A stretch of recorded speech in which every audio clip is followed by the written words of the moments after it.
धार्मिक समरसता के लिए बनारस में मुशायरा रखा जाए और उसमें जुम्मन राशिद खान की हाजिरी न हो, ऐसा कैसे हो सकता है? उन दिनों इलाहाबाद किसी काम से जाना हुआ था। तय ये हुआ कि इलाहाबाद से काशी का मुशायरा खत्म करके ही लखनऊ वापस लौटा जाएगा। इलाहाबाद से बनारस की दूरी भी कुछ ज्यादा नहीं है। ट्रेन में बैठते ही मंजिल आ जाती है। फिर भी हम ट्रेन के मुंह में प्लेटफॉर्म पर पहुंच गए थे।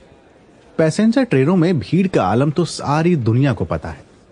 एक डब्बे के सामने से भागते हुए अंदर कुछ जगह दिखी। फिर क्या था, हम भी डब्बे में ऐसे चढ़े जैसे हमारे अब्बा ने ये डब्बा अपनी वसीयत में हमें ही दिया हो। किसी तरह सबको ठेलते हुए अंदर पहुंचे तो वहां एक दो सीटें अब भी खाली थीं। आगे बढ़कर हमने एक सीट पर ऐसे कब्जा जमाया जैसे अंगद ने लंका में पैर जमाया था। कोई हटाकर तो दिखाए। 3:30 हो रहे थे। 3:45 तक ये ट्रेन चलने वाली थी। अब बस ट्रेन के चलने और बनारस पहुंचने का इंतजार था। जब सीट मिलने की चिंता खत्म हुई तो ध्यान आसपास गया। प्लेटफॉर्म पर अब भी भीड़ थी। हमारा ध्यान सबसे हटकर बार बार सामने बैठे बुजुर्ग की ओर जा रहा था। इस थकी भीड़ में वो कुछ ज्यादा ही थके से लग रहे थे। जगह भी ज्यादा नहीं थी। हमें फिक्र हुई कि कहीं इनकी तबीयत ना खराब हो जाए। हमसे रहा नहीं गया तो हमने उनकी खैरियत पूछ ही ली। चाचा ठीक तो है ना आप?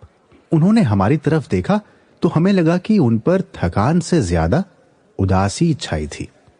हाँ बेटा, ठीक है।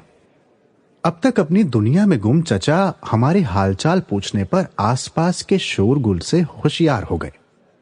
आपको अगर घुटन हो रही है तो खिड़की पर बैठ जाइए। हमारी बात चचा ने सुनी तो, लेकिन कोई जवाब नहीं दिया। अब तक कई लोगों का ध्यान उन पर जा चुका था। ये दुनिया लाख बेरहम सही, लेकिन अगर कोई अच्छा करने की कोशिश करता है तो उसके साथ जरूर आ जाती है।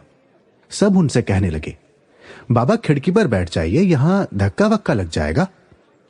शुरू में वो थोड़ा हिचके, लेकिन फिर मान गए।